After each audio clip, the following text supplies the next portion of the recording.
I've had a kind of an interesting career. I've spent most of my career working at sort of the intersection of intelligence work, law enforcement, national security, counterintelligence, counterterrorism, things like that. From 2000 to 2005, I was, as you noted, an Army counterintelligence agent deployed to Afghanistan. And I'm always very careful about how I talk about this. And you hit it exactly right. I was not in the special forces. I was attached to the special forces in Afghanistan for a good chunk of 2002, shortly after the original fall of the Taliban, and spent most of my time there in Southeast Afghanistan working with special forces, chasing Taliban and Al-Qaeda all around the southeast of the country there. And it was a really interesting experience, and things also got pretty hairy a few times. And so when I got back from that deployment, I found that I was struggling with PTSD. And what I found was the best way to sort of deal with that was writing.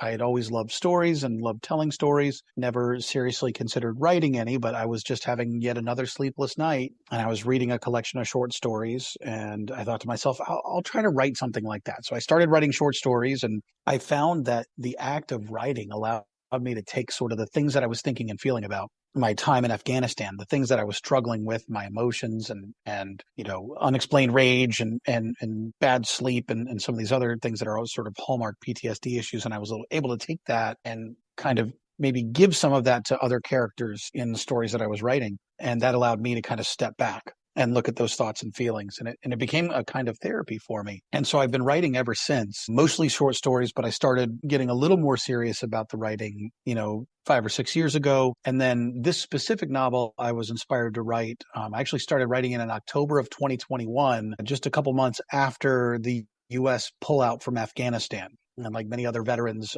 I'm sure, of the war in Afghanistan, as the U.S. was pulling out and the Taliban was swiftly taking the country back over, I found myself feeling a lot of feelings and thinking a lot of thoughts and talking to a lot of fellow vets about their thoughts and feelings. Was looking for a way to kind of capture that a little bit, but also tell a really interesting story. And the other sort of main inspiration for this book actually is from my family. So the protagonist in the book has a wife and a young daughter. I have a wife and a young daughter. They're both extremely important to me. And so I wanted to write a story that takes place sort of during the fall of Afghanistan and look at all of the thoughts and feelings of the people who serve there, to talk about objectively PTSD and its impact on those who fight our wars, acknowledge and recognize and pay tribute to the significance of my family in my life, while also telling what I hope is a really interesting and fun and propulsive heist thriller type story.